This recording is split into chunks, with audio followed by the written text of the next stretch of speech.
meiltä myös PSAG:n puolelta. Mä olen Julia Kajas. Mä toimin PSAG:lla suunnittelijana tämän uudistavan maatalouden projektien ja sitten viestinnän parissa vahvasti. Ja mä oon myös ollut vetämässä tätä hanketta, missä me suunniteltiin, rakennettiin ja sitten lanseerattiin tuossa viime vuoden puolella tämä uudistavan viljelyn tehokurssi elintarvikeyrityksille. Niin tosi kiva päästä tänään teille tässä esittelemään ja juttelemaan muutenkin uudistavasta viljelystä ja sen mahdollisuuksista. Tässä on vähän tämän aamun ohjelmasta. Eli tämän avauksen jälkeen meidän PSAG:n yritysyhteistyöjohtaja Johanna Siltala tulee kertomaan meidän Carbon Action työstä ja miten me sillä pyritään rakentamaan kestävämpää ruokajärjestelmää ihan laajasti systeemitasolla. Ja sitten esittelen myös sitten tehokurssia, mitä sitten siitä tulee asiantuntijat kertomaan laajemmin niistä aiheista sitten tämän lyhyen semmoisen esittelyn jälkeen, että mä käyn läpi vähän sitä ajatusta ja ideaa ja rakennetta. Mutta sen jälkeen sitten perehdytään niihin teemoihin, mitä siellä kurssilla tosiaan oppii.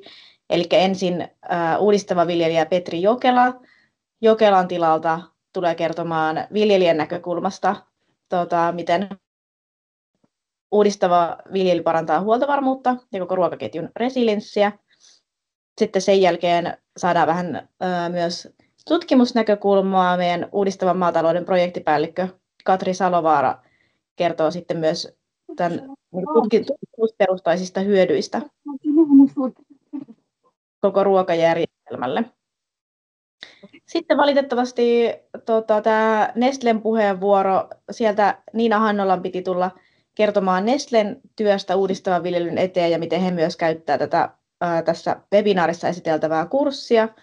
Mutta heillä on nyt semmoinen tilanne päällä, että Niina ei taida päästä paikalle, mutta katsotaan, jos me saataisiin meiltä yritysyhteistyötiimistä toi Sofia Seivo kertomaan sitten Niinan sijasta vähän tuosta Nestlen työstä. Mutta joo, mennään vaan päivän aiheeseen.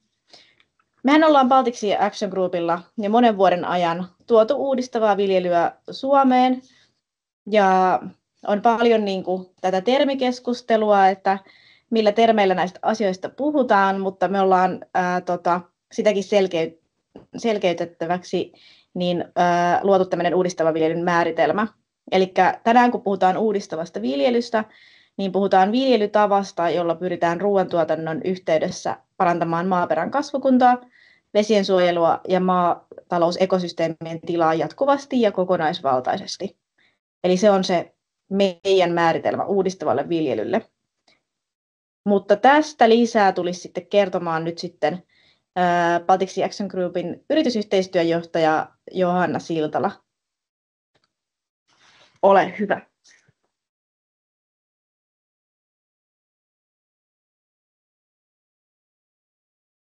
Kiitos Julia. Ja huomenta kaikille. Ihan mahtavaa, että teitä on kuulemma Marin mukaan 42 kuulijaa siellä. Hieno juttu. Hienoa, että me päästään nyt kertoa teille tästä uudistavan viljelyn tuomista ratkaisuista. Eli tosiaan mä oon Johanna Siltala ja mulla on kokemusta kyllä elintarviketeollisuudesta. Mä oon toiminut yli 20 vuotta sellaisissa yrityksissä kuin Orkla, Cloetta ja Ravintoraisio. Joo. Ja tosiaan Itämeri ei ole lainkaan oikeastaan meri, vaan se on murtovesiallas.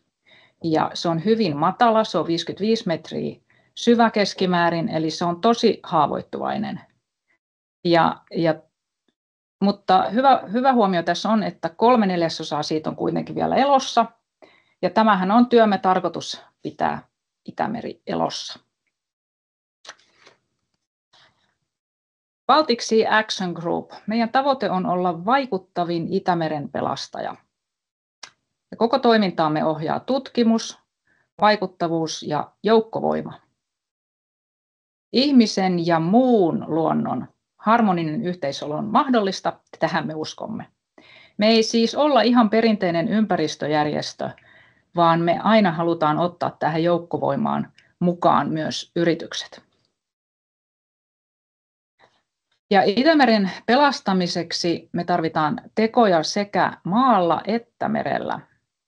Ja erityisesti tänään me kuullaan tästä meidän maalla tehtävästä työstä, joka on nimenomaan tämä uudistava maatalous.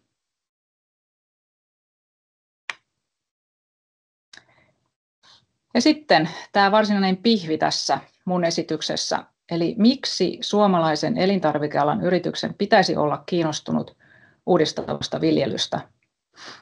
Mä oon itse aloittanut täällä 3 kuukautta sitten ja mä oon aivan valaistunut tästä uudistavasta viljelystä. Tämä on todellinen hieno juttu.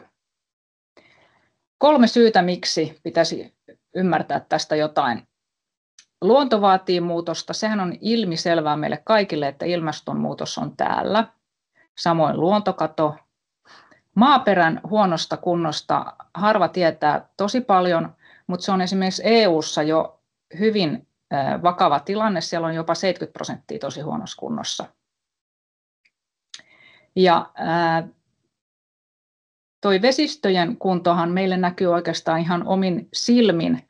Järvi-Suomessa nuo vedet on ruskettuneita ja sitten Itämeri, Saaristomeri, niin siinähän on sitten sitä sinilevää suurin piirtein juhannuksesta lähtien. Eli se on kyllä selvää, että vesistön kunto on tosi huono. Ja sitten myös business on herännyt. Eikä ihme, nämä suuret kansainväliset toimijat on jo liikkeellä ja tunnistaneet tämän uudistavan viljelyn hyödyt.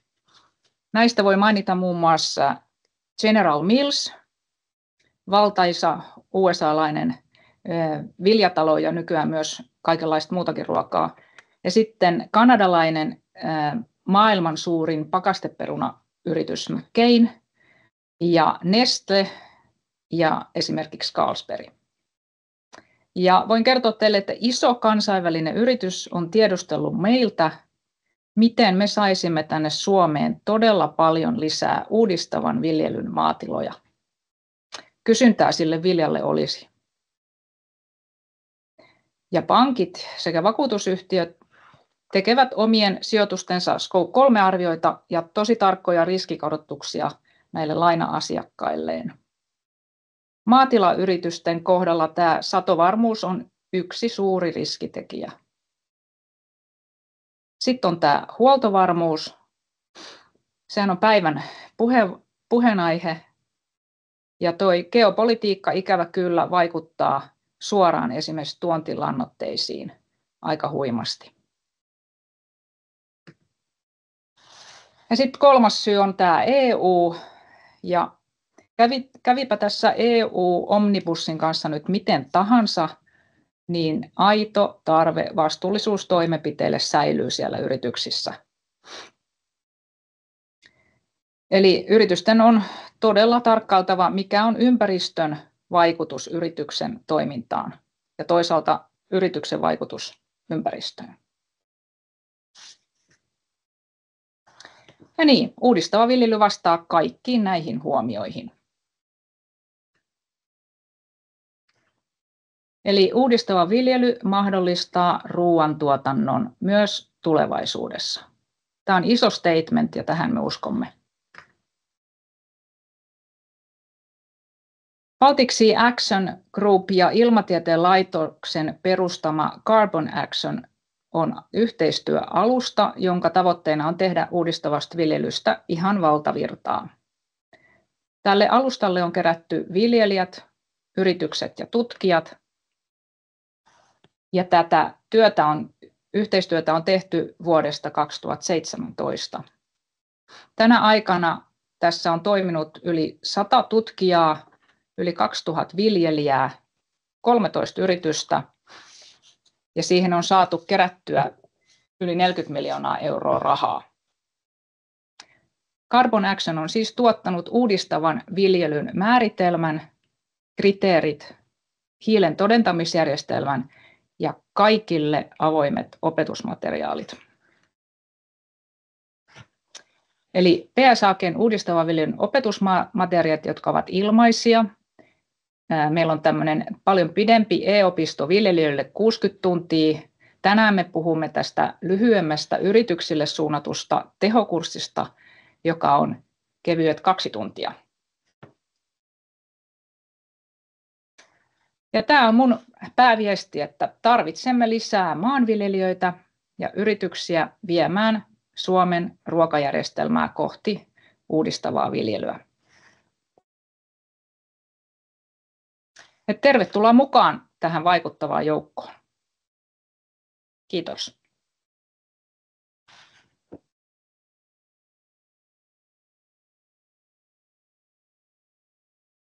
Kiitos Johanna, ja ymmärsin tuosta Marin alustuksesta, että kysymyksiä voi sitten lopussa sitten kysyä Johannaltakin tästä meidän työstä. Mutta joo, mä kertoisin teille nyt lyhyesti tästä uudistavan viljelyn tehokurssista, mikä me ollaan lanseerattu tuossa viime vuoden puolella elintarvikeyrityksille.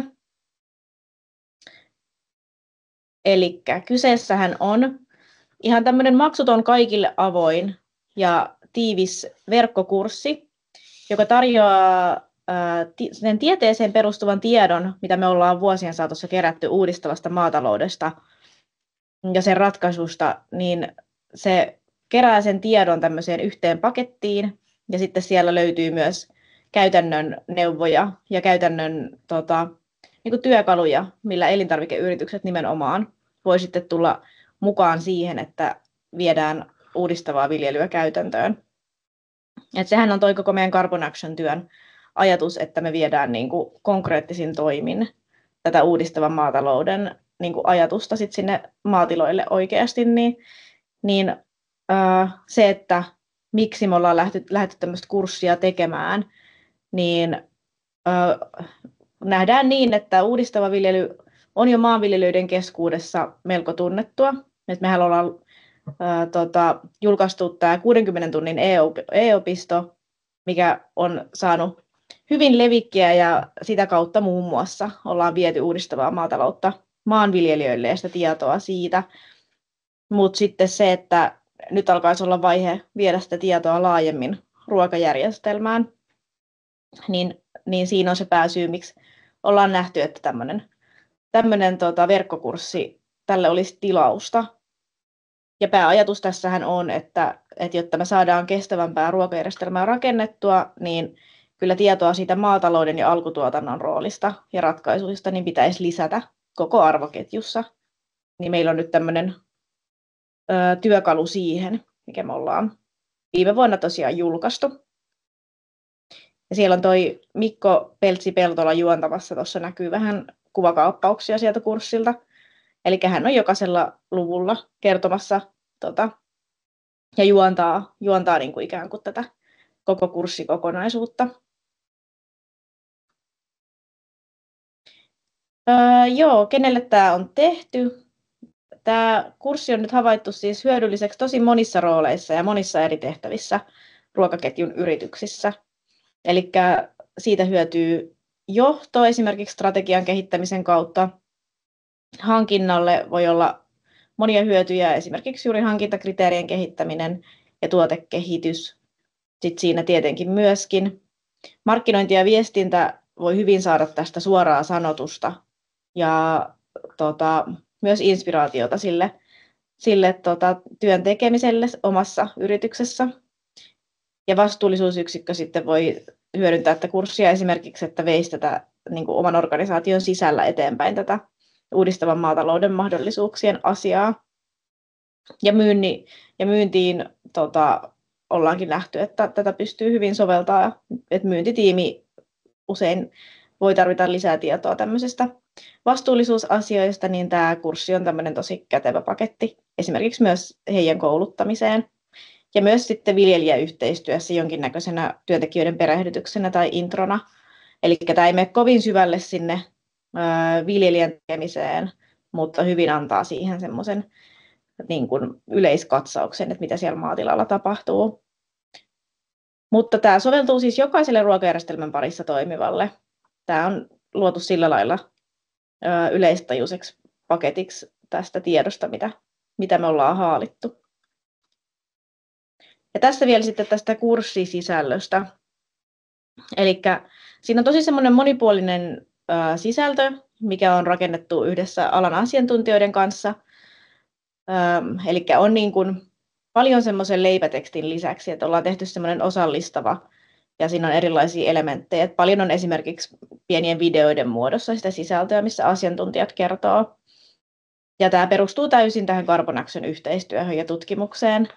Niin siellä myös Carbon Actionissa mukana olevat viljelijät, tutkijat, yritykset kertoo niin kuin omasta näkökulmastaan, millaista on niin kuin, heidän näkökulmasta viedä tätä asiaa sitten sinne ruoantuotantoon.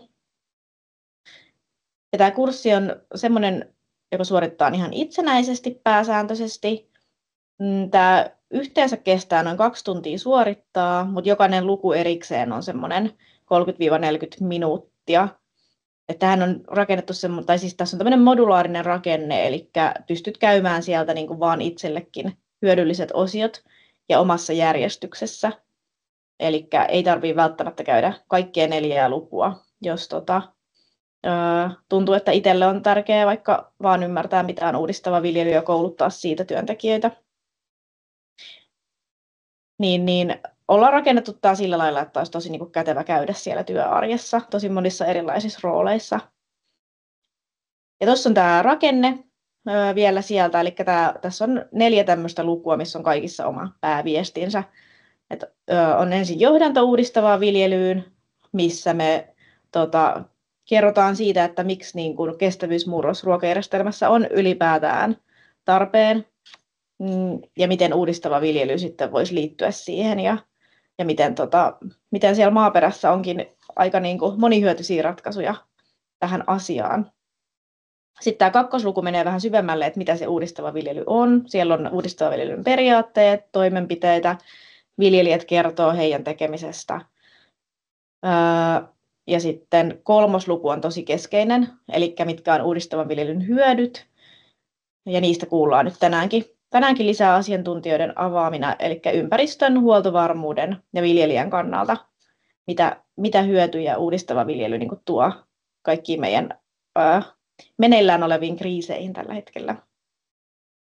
Ja sitten 4. luku on semmoinen konkreettinen, mitä muutos vaatii, mitä me niin kuin tarvitaan siihen, että me saadaan tehtyä loikka kohti uudistavaa maataloutta, ja sitten miten elintarvikeyritykset nimenomaan voi toimia, ja mitä on jo tehty, ja millaisia toimia voi miettiä niin kuin omassa roolissa elintarvikeyrityksen osassa arvoketjua.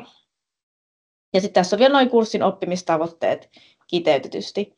Eli kun käy kurssin, niin ymmärtää, miten me voidaan ruoantuotannolla ratkoa ilmastonmuutosta, vesien rehevöitymistä, luontokatoa, samalla viljelyiden toimeentuloa ja yhteiskunnan ruokaturvaa.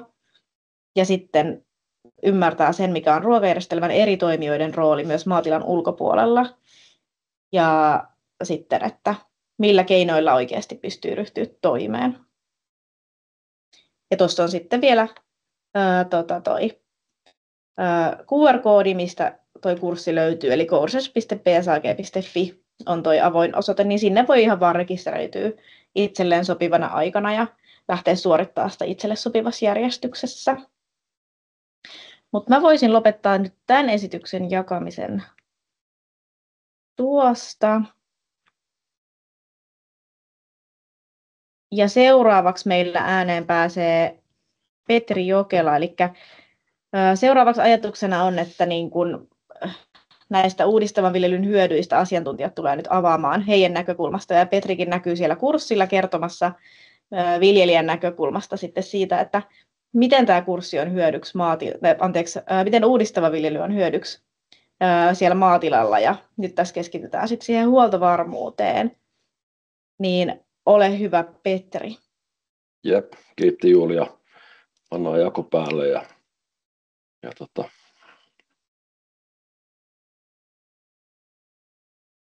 pieni hetki.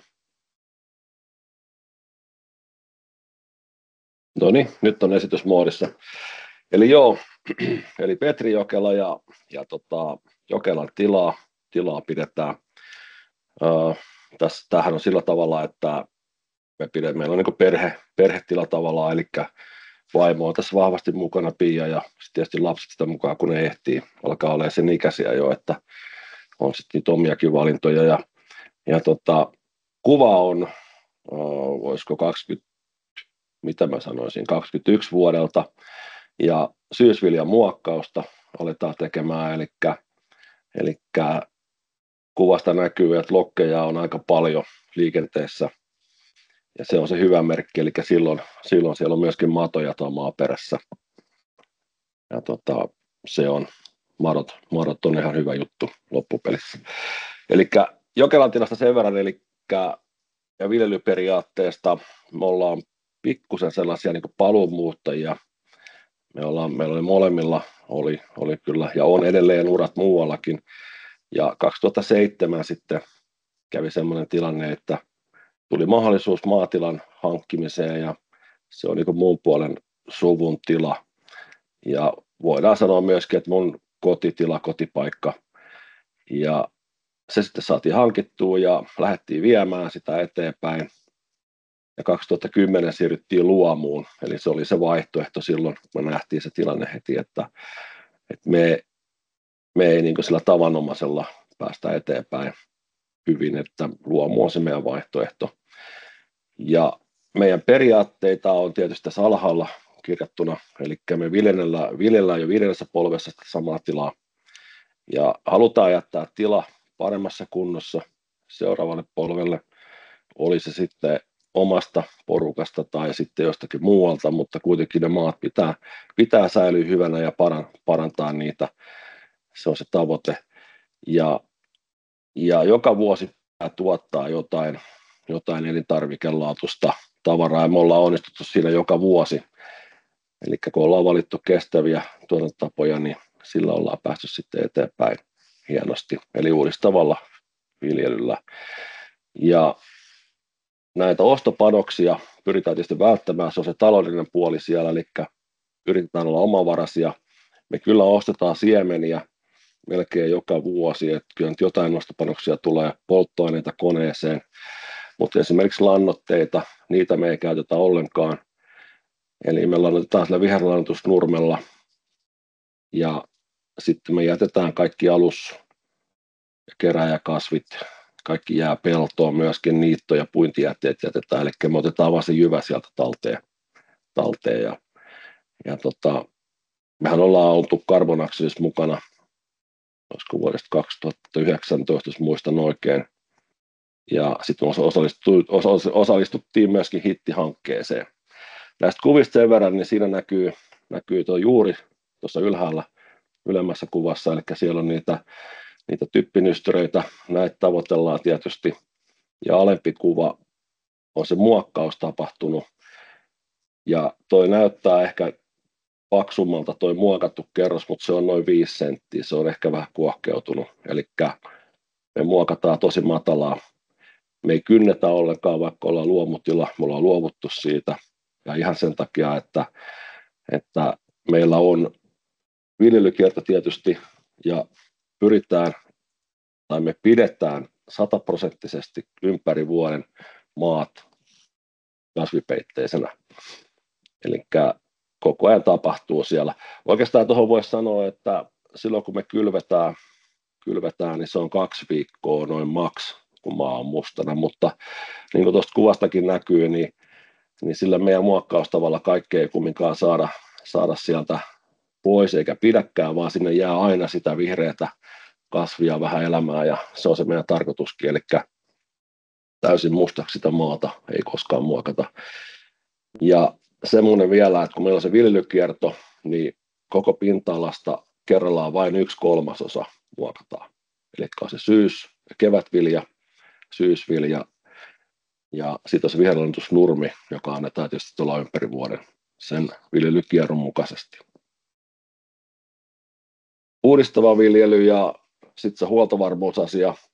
Ja tuossa tulikin se, että niitä ostopanoksia pyritään välttämään tietysti, ja sillä uudistavalla viljelyllä mennään eteenpäin. Ja se, että se sato sieltä tulee joka vuosi, se on hyvin tärkeä juttu. Me saadaan noin keskimäärin, jos ajatellaan luomua, niin me saadaan noin vähän paremmin kuin keskitasoisesti kuitenkin satoa, vaikka me ei lannoiteta millään tavalla. Mutta me tehdään sen maan kanssa yhteistyötä, jos näin voin sanoa, niin se tietysti sitten tuo niitä hyötyjä esiin. Eli se resilienssi on parantunut, säänkesto on erittäin hyvä. Meillä ei ole keväällä mikään kiire sinne pellolle, vaan me katsotaan se otollinen ajankohta ja sitten me mennään sinne. Ja sitä kautta satovarmuus on parantunut. Eli jos on kuivaa keväällä, kuivaa kesällä, me saadaan edelleen se sato sieltä. Eli kasvaa hyvin. Satotaso, tässä lukee, että satotaso on pysynyt samana. Joo, se on pysynyt siihen asti. Silloin kun me aloitettiin tämä uudistava viljely, niin se satotaso nousi tiettyyn pisteeseen ja se on siinä pysynyt. Eli se, että edelleenkään kun ei lannata tai kynnetä, niin satotaso on kumminkin kohtuullinen ja aika hyvä loppupelissä. Ja se laatuhan on parantunut sitten joka vuosi, eli me myydään ne viljat myllyyn esimerkiksi, niin laatulisiä tulee joka vuosi. Ja se on sen taloudellista parantaa sitten tietysti se. Taudinkestävyys on lisääntynyt, eli siellä on monipuolista lajia, maaperässä on eliöstötoimintaa, eli se myöskin siihen rikkaruohotorjuntaa auttaa, ei ole mitään tauteja esiintynyt. Ja sitten nämä laitteet, työkoneet, nyt traktorikuvia ei tainnut tässä olla, mutta ne on pienempiä, eli meidän suurin traktori on noin 100 hevosvoimaa ja pinta-ala on noin 150 hehtaaria. Eli pienimmillä koneilla mennään. Se tiivistää maata vähemmän, ne on halvempia hankkia, polttoainetta kuluu paljon vähemmän. Tietysti myöskin se työkierto, työsuunnittelu auttaa siihen. Mutta se vaan sitten se vaan toistaa, se hyvä asia vaan toistaa itseään enemmän, niin se näkyy myöskin siellä viivan alla. Työmäärä, sitä pystyy hallitsemaan. Se on se viljelykierto tietysti. Ja sitten tietenkin se, että me voidaan, ne maat ei kuivu käsiin, jos on kynnetty maa, niin sehän kuivuu käsiin ja se on kauhean kiire, mutta meillä ei ole, vaan kun tulee se oikea ajankohta, niin sitten me ikään kuin muokataan se maa siihen kuntoon, että voidaan sitten kylvää. Tämä ei ihan heti näyttää tämä uudistuva viljelyn hyöty, mutta jos mä sanon, että me ollaan oltu niin kauan tässä, että meillä on ne hyödyt on jo täysin näkyvillä, mutta jos nyt sanon 2 satokautta, jos vaikka nyt haluaisi siihen luomuun siirtyä, niin se on sellainen 2 vuotta, että saa se luomukelpoiseksi, niin sen jälkeen kyllä huomaa varmasti, että se sato ja taloudellinen tulos on paljon parempi. Sitten tietysti tämä, mihin se tavaratuote myydään, eli joka vuosi pitää tuottaa sitä niin kyllä se yrityksien panos on aika merkittävä. Eli se osaaminen markkinoinnissa ja kuluttajan ohjaamisessa, niin mehän ei oikein voida siihen vaikuttaa, me viljelijät hirveästi, mutta yritykset varmasti sen pystyy tekemään ja osaamista ihan varmasti on siellä päässä. Ja siihen olisi hyvä tietysti saada sellainen jeesi tai yhteistyökuvio.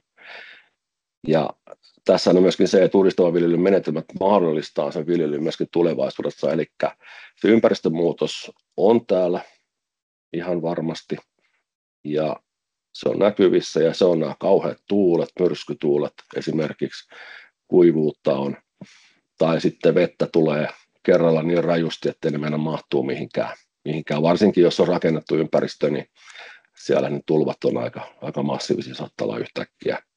Ja tietysti sitä yritysten panos on se, että saataisiin nyt muita viljelijöitä mukaan, ja se on se mitä siitä tuotteesta maksetaan. Se on se juttu oikeastaan, että millään mun henkilökohtainen mielipide, jos se on se, että millään tukitoimilla niin ei siihen päästä, vaan siihen, että siitä viljasta, tuotteesta, mitä ikinä onkaan, niin siitä saadaan sitten vähän parempi hinta markkinoilla. Se on varmaan kuva vuodelta 2022, jos muistan oikein, ja siinä on kauranpuinti käynnissä, ja ojanpientareita ei ole ajettu alas, niin kuin näkyy, monimuotoisuus on siellä mukana, se on hyvin tärkeää, se tekee hyvää tuolle koko alueelle, ja se, että kun ollaan uudistavassa viljelyssä, niin jos pikkusen saa kehästä, niin rikkaruoho ei tuolla näy missään, viljasato oli muistaakseni ihan kohtalaisen hyvä ja tästä on hyvä jatkaa. Mutta ehkä paremmin sitten loppupelissä, jos tulee kysymyksiä, niin mä osaan niihin paremmin sitten vastata. Mutta tässä olisi tämä. Kiitos paljon, Petri. Tosi kiinnostavaa. Sitten mennään vaan eteenpäin. Täällä kurssillahan kaikki opettava asia liittyy Carbonexen tutkimukseen ja perustuu niin kuin tutkittuun tietoon, mitä tehdään yli 50 hankkeessa meidän Carbonexen alustalla. Nyt meidän PSAG:n projektipäällikkö uudistuvan maatalouden tiimistä, Katri Salovaara, tulisi kertomaan vähän tästä tutkimusnäkökulmasta ja sitten myös uudistavan viljelyn hyödyistä ympäristölle ja yrityksille ja viljelijälle. Niin ole hyvä, Katri.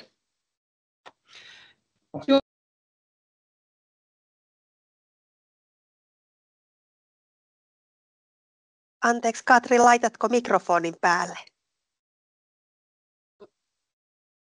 Joo, huomenta vaan Nyt kaikille. kuuluu. Kiitos. Joo.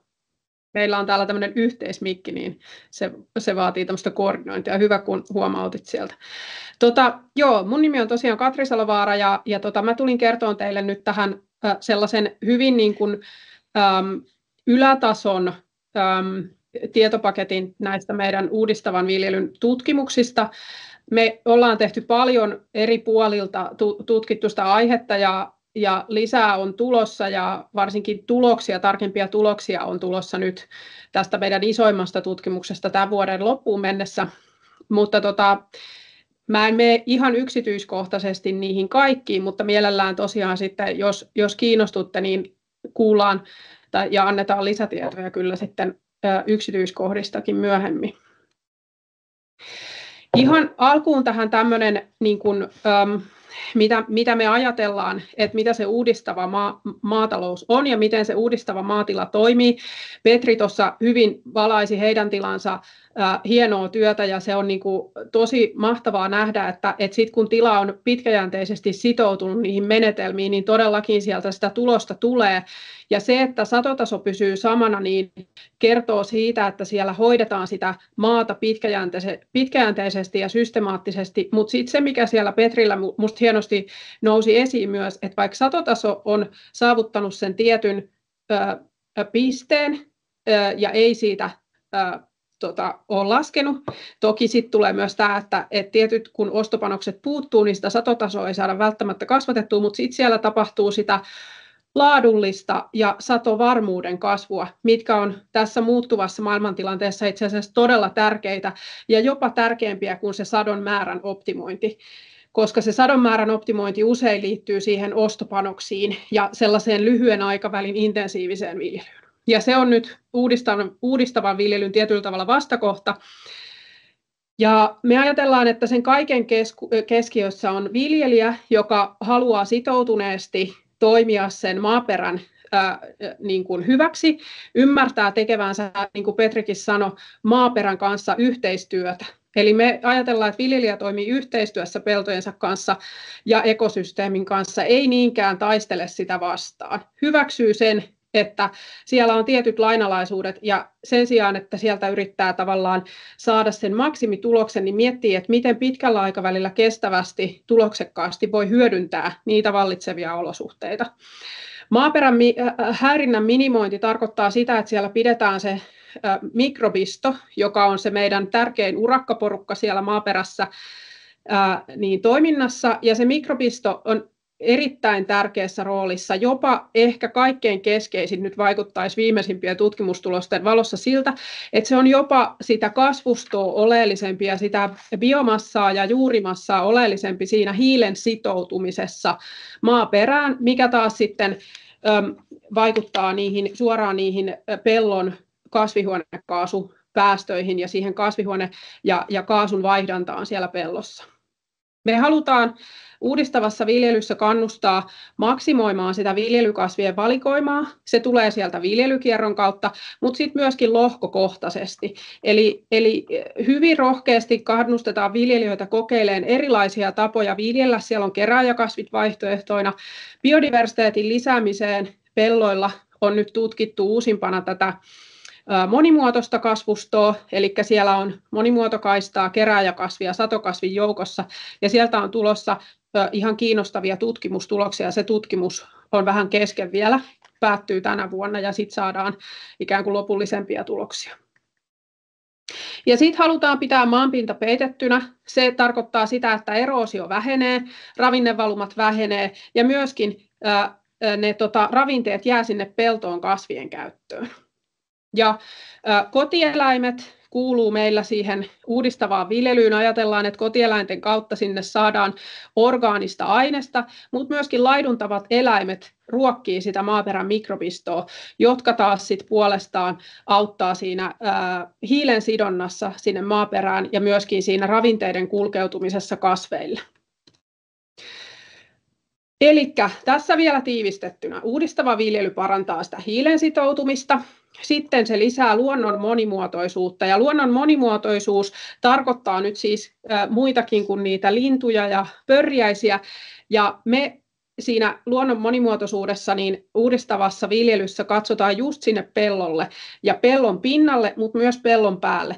Eli monimuotoisuudesta on tutkimustuloksia, että pellon kasvidiversiteetin lisääminen, eli kasvimonimuotoisuuden lisääminen, voi antaa mahdollisuuksia jopa uusiin kasvinsuojelukeinoihin, eli ei tarvitsisi ehkä tietyissä tilanteissa käyttää torjunta-aineita esimerkiksi joidenkin viljojen tautien torjuntaan, vaan pystyttäisiin kasvidiversiteettiä lisäämällä, kun lisätään oikeita kasveja tiettyjen viljojen joukkoon, niin saadaan sitä tautisuojaa parannettua siellä viljoilla. No sitten tietysti se ravinteiden pysyminen siellä pellolla, se tulee sen hyvärakenteisen maan kautta. Hyvärakenteiden pelto on resilientimpi esimerkiksi äärisäille, kuten vaikka siis sateille, ja toisaalta sitten kuivuudessa, kun tulee kuivia jaksoja, tämä kevätkin on nyt ollut jo tosi kuiva, pelloille on menty jo kylvökoneiden kanssa, jotta sitä kevätkosteutta ei hukattaisi sieltä, niin myöskin kun pelto on hyvärakenteinen, niin se kevätkosteuden hyödyntämisen aikaikkuna on pidempi, eli sinne ei tarvitse mennä ihan just kellonlyömällä, vaan siinä on vähän pelivaraa, mikä taas tarkoittaa viljelijälle varmempia satoja ja tasalaatuisempaa satoa, ja myöskin tulevina vuosina se ei ole vain yhdestä kesästä tai kasvukaudesta kiinni se satovarmuus, vaan viljelijä, joka ymmärtää sen uudistavan viljelyn hyödyt sinne omaan työhönsä ja omille pelloilleen, niin pystyy tuottamaan varmemmin niitä satoja, niin kuin Petri hyvin tuossa omassa esimerkissään kertoi, ja sitten myöskin edelleen haluan nostaa sen laadukkaampia satoja. Eli se maaperän mikrobisto on myöskin semmoinen terveysvakuutus, ja se hyväkuntoinen maaperä on terveysvakuutus sille sadon laadulle. No, tästä aasinsillalla päästään sitten siihen, että miten yritys voi ajatella sitä, että mitä uudistava maatila ikään kuin yritykselle voi tarjota, niin uudistava maatila on yrityksen näkökulmasta vakaampi kumppani. Ei olla niin riippuvaisia niistä ostopanoksista, lannoitteita tarvitaan vähemmän tai ei ollenkaan. Ja tosiaan uudistava maatalous ei ole sama asia kuin luomu. Eli vaikka Petri on luomutilallinen, niin hän käyttää silti uudistavan maatalouden menetelmiä, mutta uudistava maatila voi olla muutakin kuin luomutila. Ja uudistavassa maataloudessa voi käyttää, ja monet käyttääkin lannoitteita, mutta se on paljon kohdennetumpaa, mietitympää ja ehkä tiivistyy parhaiten sanaan tilannetajuisempaa.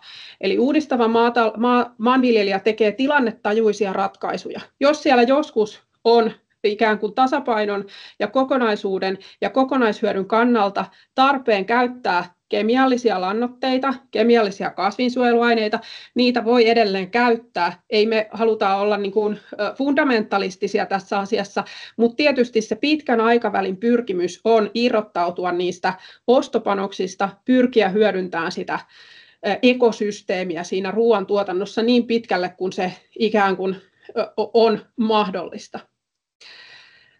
No, tämä taas tekee sen, että viljelijällä, joka viljelee uudistavalla viljelytavalla, niin hänellä on mahdollisuus myös vakauttaa sitä talouttaan sillä, että hän ei ole niin riippuvainen näistä ostopanoksista. Ja hän ei ole niin riippuvainen siitä, että jos nyt tuleekin huonompi kasvukausi, niin se hetkauttaa hänen peltojaan vähemmän kuin sellaisen viljelijän peltoja, joissa maan rakenne ei ole kunnossa. Jolloin se talous on suhdannevaihteluissakin vakaampi ja se viljelijän toimintakyky pysyy parempana ja myöskin se peltojen sadontuottokyky ja se, mitä viljelijä pystyy sinne ostavalle yritykselle tuottamaan, niin se on ikään kuin ennustettavampaa, kun ne pellot on hyvässä kasvukunnossa. Joo, no tuosta äärisäistä mä sanoinkin jo, eli se tulevaisuuden satopotentiaali on ennustettavampi, kun ne pellot on hyvässä kunnossa. No tässä Johanna vähän tästä kertokin jo omassa esityksessään, mutta me ollaan siis tutkittu tätä hiilen varastoitumista peltoihin 100 pilottitilalla vuosina 2018-2023. Ja koska tutkimus on hidasta, niin tuossa 5 vuotta siis kerättiin sitä dataa ja aineistoa, ja se on nyt tuolla tutkijoilla myllytyksessä.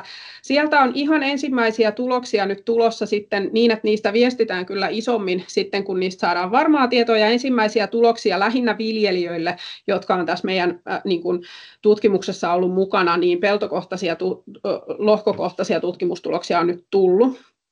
Mutta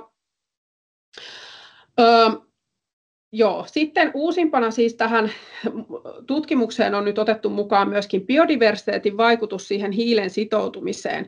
Ja me ollaan kehitetty Helsingin yliopiston ja heidän ekologian professori Anna-Liisa Laineen johdolla myöskin biodiversiteettimittaristoa siihen, että miten sieltä maatalouden biodiversiteettivaikutuksista voitaisiin saada sellaista niin kuin mittaroitavaa dataa, jolla voitaisiin arvioida sitä, että miten tietyt viljelymenetelmät esimerkiksi on vaikuttanut siihen biodiversiteettiin. Eli sieltä pyritään tunnistamaan indikaattoreita, jotka kertoo siitä, että mikä sen biodiversiteetin tila siellä pellolla on. Ja tietyillä interventioilla, eli esimerkiksi kasvidiversiteettiä lisäämällä, niin saadaan sinne peltoon monimuotoisuutta lisää. Ja me halutaan tehdä siitä todennettavaa niin, että se on ikään kuin yrityksen näkökulmasta myöskin sellaista, että yritys voi mahdollisimman suurella varmuudella sanoa, että miten ne toimenpiteet, joita viljelijä pellolla tekee, niin näyttäytyy siellä heidän lopputuotteessaan.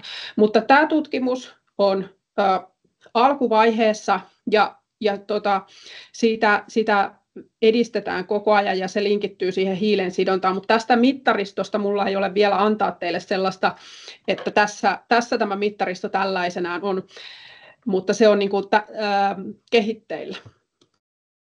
Ja sitten se, mikä on nyt niin kuin ehkä se, meillä se niin kuin isoin ponnistus ja ehkä yritystenkin näkökulmasta on kiinnostavaa, eli meillä on Ilmatieteen laitoksen kanssa tiivistä yhteistyötä tehty jo pitkään, ja heiltä Jari Liskin johdolla niin me ollaan kehitetty tällaista maaperän hiilen todentamisjärjestelmää, ja sen on tarkoitus, tuossa on tuo linkki tuohon videoon, mä voin kohta linkata sen vaikka tuonne chattiin, niin voitte sitten katsoa myöskin esityksen jälkeen tuon Jarin esityksen. Jari avaa siinä vielä niin kuin yksityiskohtaisemmin sitä, että mitä tämä todentamisjärjestelmä on ja mihin kaikkeen se perustuu. Mutta siis meidän tavoitteena on tämän todentamisjärjestelmän avulla pystyä arvioimaan sitä mahdollisimman tarkasti dataan perustuen ja erilaisia syötteitä yhdistäen sitä, että miten se kaasun vaihto siellä pellolla, eli hiilidioksidin sitoutuminen sinne maaperään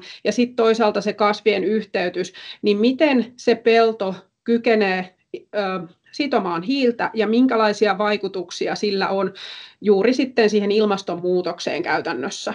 Eli tämän hiilen todentamisjärjestelmän avulla peltolohkokohtaisesti pystytään arvioimaan kasvuston vaikutusta hiilen sidontaan, eli kuinka hyvin se sitoo hiiltä, tai sitten jos on huonokuntoinen pelto, niin miten se vapauttaa hiiltä. Ja tähän tulee sitten linkittymään myöskin se biodiversiteetti ja se, että miten se biodiversiteetti tukee sitä hiilen sidontaa. Mutta vielä tiivistettynä, eli uudistava viljely on vastuullista viljelyä, hiilensidonta hyödyttää viljelijää, ilmastoa ja sitä kautta myöskin yritysten vastuullisuustavoitteiden saavuttamista. Ja tähän tarpeeseen vastaamaan tämä todentamisjärjestelmä on rakenteilla. Ja se on tarkoitus toimia lohkotasolta myös ihan kansalliselle tasolle. Eli se on niin kuin hyvin tämmöinen niin kuin läpileikkaava järjestelmä. Ja se, mitä viljelijä tekee siellä pelloillaan, niin se sekä vaalii että hyödyntää biodiversiteettiä ja koko sitä ekosysteemiä. Ja sopimusviljelijöiden kautta niin mä näen, että tämä uudistava viljely tarjoaa myöskin uusia mahdollisuuksia yritysten vastuullisuustyölle. Ja me ollaan yhteensaattaja ja me halutaan auttaa sekä viljelijöitä että yrityksiä kohtaamaan toisiaan, ja se onnistuu tällä meidän Carbon Action -yritysalustalla. Ja siellä pyritään löytämään jokaiselle yritykselle tavallaan sellaisia ja sparraamaan myöskin, että mitä he voisivat heidän sopimusviljelijöiden kanssa tehdä, ja mitä viljelijät voisivat ikään kuin yritykselle tarjota, ja koitetaan sillä tavalla saada sitä uudistavaa viljelyä ikään kuin myös yritysten käyttöön ihan aidosti niin, että se ei jää vaan sellaiselle niin kuin, mainoslauseiden tasolle, vaan niin, että se tekeminen on aidosti vaikuttavaa. Hyvä, mutta tässä oli minun esitykseni. Kiitoksia. Kiitos paljon, Katri. Se oli oikein avaava. Meillä on vielä 10 minuuttia aikaa, mihin koitetaan sisällyttää sitten mahdollisuus kysymyksille. Ja meillä tosiaan kävi vähän harmillisesti, että piti tulla Nestleltä Nina Hannola kertomaan heidän työstään, mutta onneksi saatiin heiltä vähän kuitenkin materiaalia, ja meidän yritysyhteistyön asiantuntija, joka on paljon Nestlen kanssa tehnyt meillä yhteistyötä, niin Sofia Seivo kertoisi vähän nyt Nestlen tekemisestä uudistavan viljelyn saralla ja sitten myös tästä kurssista työkaluna, mitä he on esimerkiksi käyttänyt. Ja Nestlehän kanssa näkyy tuolla kurssilla tämmöisenä esimerkkikeissinä. Siellä on muutamia semmoisia aika tämmöisiä isoja yrityksiä, jotka on jo mukana työssä. Niin ole hyvä, Sofia. Kiitos Julia ja moi kaikille munkin puolesta. Tosiaan Niinalta sain nyt nuo slaidit tuossa vartti sitten, niin olkaas armollisia, jos ei tule täydellinen esitys, mutta parhaani teen. Ottakaas hetki, mä jaan ton tosta, näkyykö sinne? Nämä mun slaidit varmaan näkyy. Ei kuulu soraääniä, niin oletan, että näkyy. Hyvä. No niin, tosiaan Nestle edistää siis uudistavaa viljelyä laajassa mittakaavassa. Ja tässä vähän näkyy Nestlen päästöjä, ja kuten teillä kaikilla, niin tietysti suurin osa Nestlen päästöistä tulee tuolta Scope 3 ja erityisesti tuolta raaka-aineiden hankinnasta. Ja Nestlellähän on netto nollapäästötavoite vuodessa 2050, mutta vuoteen 2030 mennessä jo Nestlen olisi kuitenkin tarkoitus puolittaa päästönsä. Ja 2030 Nestlellä on myös tavoitteena, että puolet niiden pääraaka-aineista tulisi niin kuin uudistavasti tuotetuilta tiloilta. Ja sen takia, kun on tarkoitus vähentää päästöjä niin radikaalisti, niin tietenkin kannattaa silloin panostaa tämmöisiin viljelykeinoihin, joiden avulla sitä päästöjä saadaan vähennettyä. Ja uudistavassa viljelyssähän tosiaan, niin kuin on jo aiemminkin tullut esiin, niin on paljon muitakin hyötyjä kuin ainoastaan ne GHG-päästövähennykset, vaan tässä on siis tosiaankin niin kuin tuetaan myös luonnon monimuotoisuutta ja ylipäätänsä maan kasvukuntoa ja maaperän terveyttä, jos näin voi sanoa. Ja tosiaan, niin kuin sanoin, niin puolet on tavoitteena, että Nestle saa uudistavasti viljelyistä tuossa 2030, mutta tällä hetkellä, tai viime vuonna se oli tuossa reilu 21%, eli hyvin on matkalla jo sinne kohti tavoitettaan. Ja tosiaan Nestle on yhdessä esimerkiksi tämmöisen SAI-alustan kanssa kehittänyt omia kriteeristöjään uudistavalle viljelylle, ja sitten taas Suomessa niin Nestle on meidän kanssa yhteistyössä kehittänyt kriteerejä, jotka sopii tänne Suomen olosuhteisiin. Ja Suomessa tosiaan erityisesti Piltti lastenruokaketjun tai merkin kautta on panostus tähän uudistavaan viljelyyn. Ja vuodesta 2021 me ollaan tosiaan tehty Nestlen kanssa yhteistyötä tällä saralla. Ja meillä on sellainen koulutusohjelma Nestlen sopimusviljelijöille, erityisesti niiden perunan, sipulin, porkkana ja palsternakan tuottajille Suomessa. Että tässä koulutusohjelmassa tuetaan näitä viljelijöitä tässä uudistavan viljelyn matkalla ja autetaan heitä koko ajan kehittymään siinä. Ja tosiaan siellä on hienosti päässyt jo monet viljelijät jo sille Nestlen kriteeristöjen korkeimmalle tasolle.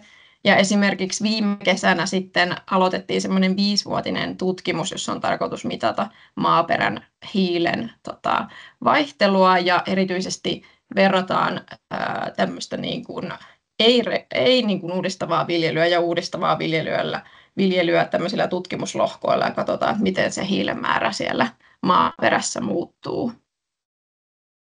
Ja tosiaan siis koulutus on tässä keskiössä, että koulutetaan viljelijöitä.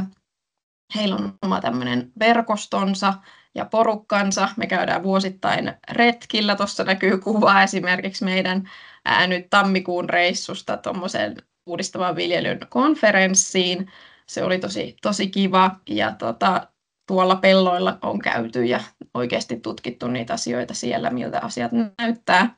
Mutta sitten myös täällä näkyy täällä oikealla alhaalla myös meillä on käyty kouluttamassa sitten taas Nestlen henkilöstöä, koska esimerkiksi myynnin kouluttaminen tietenkin tässä tärkeää siten, että ei ainoastaan siellä just tasan viljelijöiden kanssa yrityksessä toimivat henkilöt ymmärrä, mistä on kyse, vaan just esimerkiksi myös myynnissä ymmärretään, että mikä juttu tämä on, miksi tämä on tärkeää, miksi me tehdään tätä. Ja erityisesti tämän takia myyntikin on olennaista, koska Nestlellähän on nyt ihan uudistavan viljelyn tuotteitakin ollut. Eli nyt viime vuoden lopussa lanseerasivat 2 tämmöistä pilttituotetta, jotka tulee nimenomaan näiltä sopimustiloilta uudistavasti viljeltyjä raaka-aineita. Tuolla näkyykin yksi näistä viljelijöistä, Samuli, näkyy siellä lapsensa kanssa pellolla. Täällä on tämmöinen videolinkki tähän, mutta mä nyt en uskalla sitä pistää pyörimään, jos se ei ehkä nyt ihan toimi normaalisti, mutta nämä varmaan materiaalit voidaan jakaa, niin pääsette katsomaan, jos kiinnostaa tämmöinen. Tämä nyt lyhykäisyydessään, juoksin nämä vähän tällainen läpi, mutta niin olisi varmasti saanut näistä paljon enemmän irti, mutta tämmöinen setti.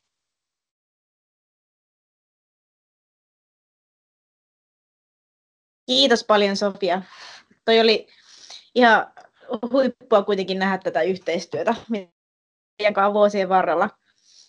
Ehkä vielä lisäisin, että Nestlehän on tätä uudistavan viljelyn tehokurssia niin hyödyntänyt esimerkiksi heillä tulee semmoinen online-oppimisalusta, mihin tämä menee niin kuin kaikille työntekijöille käyttöön ja sitten nimenomaan myyntitiimille, kun heillä on tämä uusi tuote, kun he myös niin kuin tuotteistamalla edistää uudistavaa viljelyä käytäntöön, niin myyntitiimi saa paljon oppeja siitä, että he saa käydä tätä uudistavan viljelyn tehokurssia.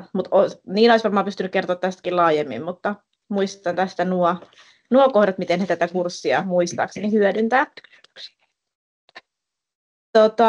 Nyt jos jollain on joku kysymys jollekin meidän esiintyjistä tai PSAG:lle muuten, niin sanon. Tässä välissä voisin kommentoida. Mä suljen tässä välissä ton nauhoituksen niin ennen kuin mennään sinne kysymysosioon, että pieni hetki.